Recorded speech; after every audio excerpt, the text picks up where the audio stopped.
Thank you for landing on my site about what you're looking for on information on the USDA program. What is the USDA program? Do you qualify for the USDA program? And how does the program work? This is a great program for you looking to purchase a home with absolutely no money down. That's no money.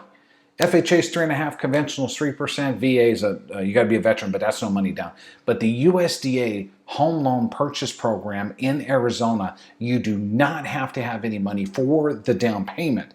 You do have to have money for the closing costs, but I'm going to give you a special treat all the way at the end of the video. Watch the end of the video, like, comment, subscribe to our channel at the end of the video. But I wanted to let you know that you can purchase a home on the USDA program with absolutely no money for the down payment, and there's a scenario where we can finance your closing cost.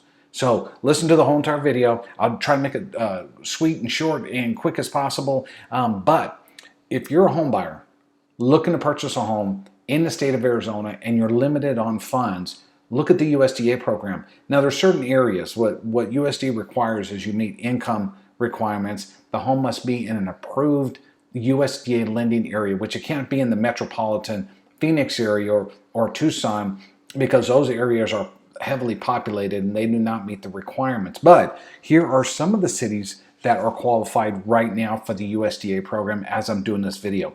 Kingman, Morristown, Wittman, Wickenburg, Quartzite, Gila, Winslow, Williams, Cottonwood, Chino Valley, Jerome, Wilcox, and Page.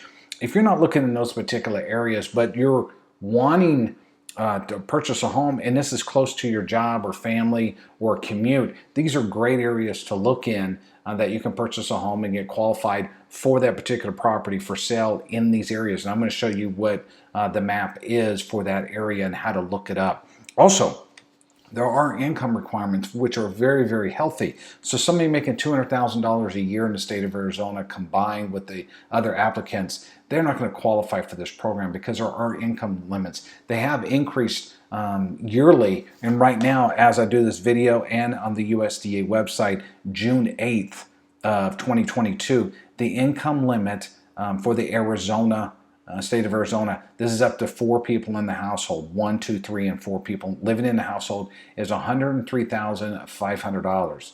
So your gross income cannot exceed that with 4 people. You can go up to, with 5 people and above, $136,600. That is healthy. So if you got 5 people in the household making $136,600 or less, you can qualify. But if you got 5 people making $150,000, this is not going to be the program for you because you make too much money. But if you're uncertain on how we figure the income, call me so we can go over that. But if you're looking in Wickenburg and you're making $140,000 and you got 5 people, call me because there might be some ways that we can adjust that on how we qualify your income. So do call me on that because USDA has an income calculator on their site that you can go in and plug the numbers and they're going to say yes, you qualify, or no, you don't qualify. But a USDA approved underwriter has to look at your file to make sure that you qualify based on the income. So you cannot exceed that with $103,000.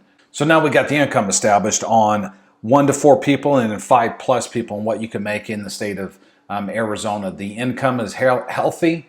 So let's talk about that. We got to make sure the income does qualify and meet the guidelines for USDA. So here's the USDA website. What it says, what the program's about, must meet income qualification, agree to buy it as an owner occupied. You cannot purchase these as an investment property. These have to be an owner occupied primary residence, be a U.S. citizen, U.S. non-citizen national, or a resident alien, qualified alien. We're going to go into what the sites are. So we established the income and the home where this is going to be located, and that's where we're going to go in next. So the income, you cannot make $200,000 with up to 8 people. So we need to talk about that. The available areas, there must be in an approved USDA lending area. When you click on this site, it's going to take you here.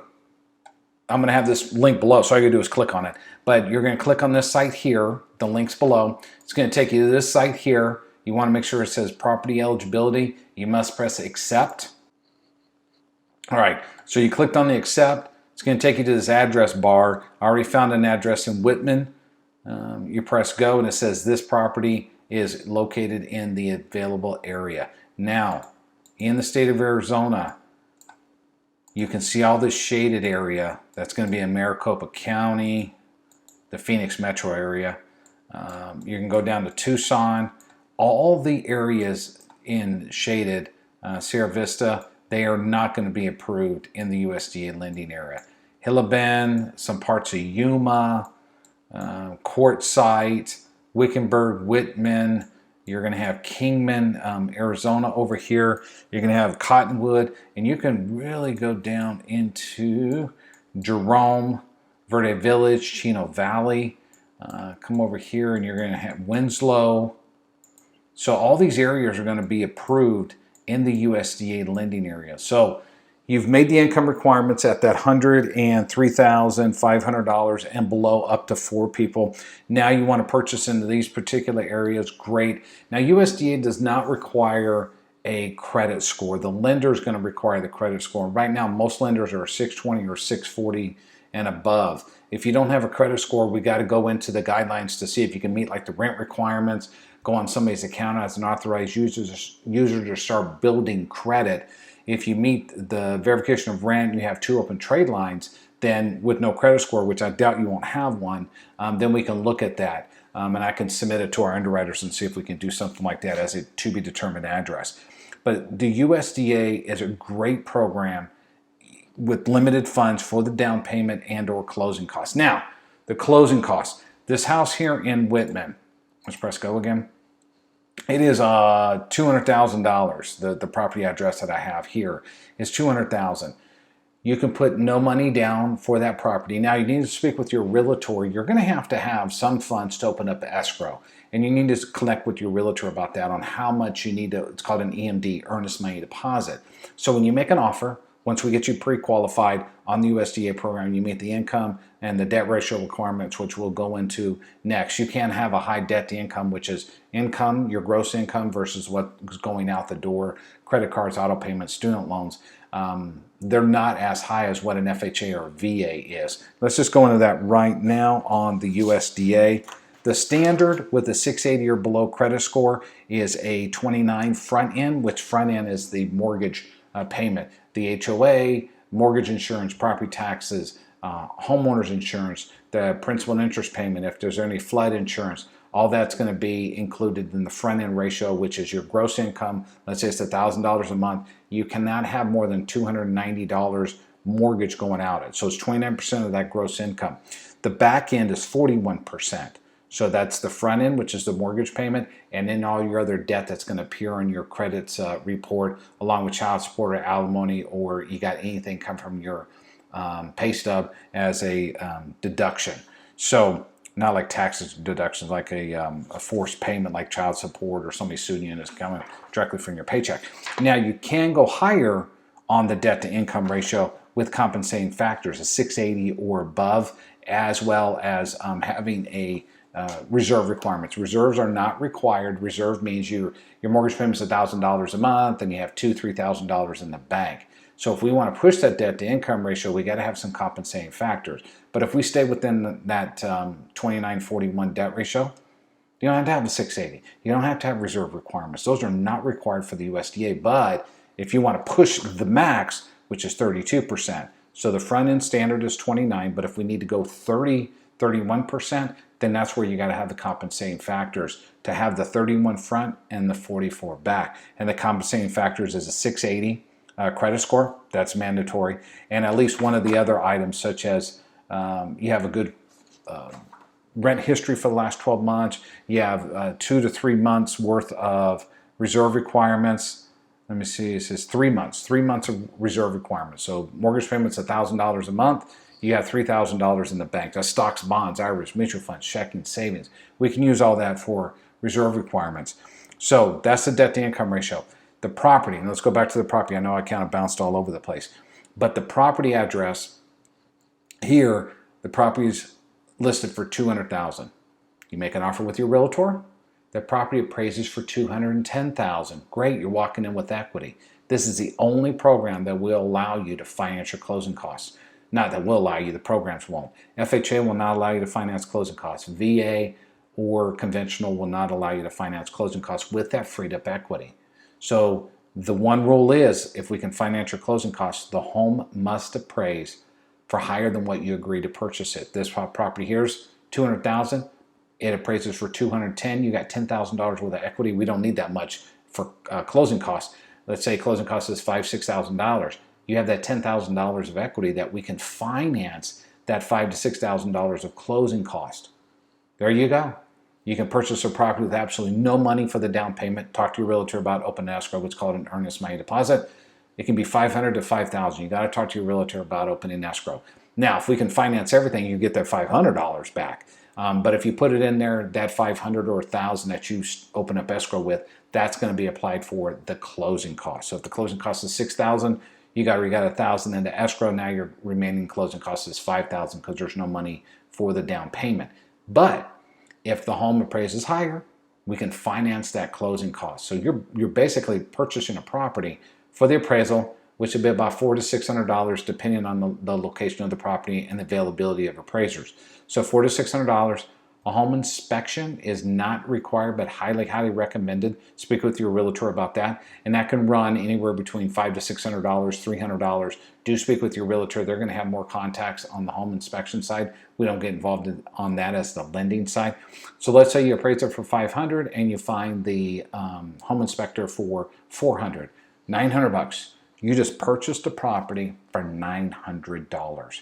But that means that the home appraised for higher than the agreed upon purchase price and enough equity that we can finance your closing costs and no money down. So you just bought a property in an approved lending area. You met the debt ratio requirement, the income requirements, the credit score. Our company 620 is what we require on the credit score. But do talk to me. If you're willing and able to purchase a property in the approved lending area and you have some challenges such as credit, let's talk and let's build that credit. If you have the income and you don't exceed the income limit of $103,500 with 4 people in the household. This is as of June. Now this can go up and this can come down. So if you're watching this video 2 years later, we need to reconnect because the income may be up or may be down. And right now it's trending that the income has gone up on the max income up to the 4 people in the household as well from 5 to 8. So give me a call if you're looking in these approved lending areas in Arizona on the USDA program. It's a great program. It's not utilized enough. A lot of people don't know about the USDA program. A lot of realtors do not know about the USDA program. If they're in an area like Kingman, they're going to know it. If they're in an area like Gila or Wittman or Wickenburg of Arizona, they're going to know Morristown too as well. They're going to know about this program because it is available in their area. Now, if you're down here in the Phoenix area, a lot of these realtors don't know about it because they don't specialize in it because they don't work outside of the Metro Phoenix area. So they may not know about it because you can see all the shaded areas here in Phoenix area. It's not approved for USDA lending. And that can change as the population grows. Whitman, this home here may come off the approved list. This may be shaded here and go all the way up to Wickenburg. Who knows? But as the population grows, every 10 years when the census comes out, they find where this population is, and then the map starts to change. Shaded areas become non-shaded, non-shaded areas become shaded. So you will see that in the state of Arizona. Look at the USDA program. It's not utilized enough. Flagstaff, which kind of Flagstaff was, but you can see it's shaded in Flagstaff. Winslow, Hollenbrock, Chambers. Now these are not highly populated areas, but if you're willing to go to Williams and drive into Flagstaff, like I said, they can go all the way down to the street level. So here's probably a little tiny area outside of Flagstaff over here that might have some homes. It may not, but that is an approved area over here. But if you can see some homes, Belmont, in Williams, Maine in Arizona, those are all approved areas. Now, it's a little drive into Flagstaff, but if you're willing to make that drive, then check these areas out for the USDA program. I'm going to have the link below. I'm going to have also our link for the interest rates. The interest rates on the USDA are awesome. They're better than the conventional programs. They can compete because it's a government type loan, so they compete with the FHA and the VA. It's not limited to first-time home buyers, so you do not have to be a first-time home buyer. You could have sold a property 6 months ago, and you can jump onto this program. So you're not limited to being a first-time home buyer. You cannot, though, there's a small window that you can own another property at the time of closing, but you got to meet a certain criteria. I outgrew the home because of family growth, but we got to talk about that. But USDA does not, particularly like you having another property at the time of closing their USDA loan. So you're gonna have to get rid of that property. If you don't own a property, great, you don't have to worry about it. But let's talk about the USDA program in the state of Arizona. It's a great, great program. I love to connect with you, talk to you about it, work through what we need to work through if you got credit issues, income issues, cash issues. Don't bank on what I said earlier that, the stars must align that right now, as I'm doing this video, it's a seller's market. It's kind of turning a little bit, but right now it's a seller's market, not a buyer's market. So if you got to work with a good realtor that's going to be able to find that diamond in the rough, that's a lendable property that's going to appraise higher than what the agreed upon purchase price is, and we're going to finance your closing costs. But do have some closing costs. That's just icing on the cake if it can appraise higher than what your agreed upon purchase price is, to have enough equity that are appraised for to have that monies to finance your closing costs. But do have some closing costs in the bank for backup. That's just the stars must align for that home to appraise higher than what you're purchasing it for. But USDA home loan in the state of Arizona. My name is Nathan Rufty. I'd love to talk to you about this program. The link below to this site is going to be on the link below. Also a link below to our interest rates, daily interest rates. They're updated every single day that the market is open. Also, all my contact information is below. Thank you for taking the time out to watch this video. Please like, subscribe, and share this video, and comment. Love to hear from you. Thank you.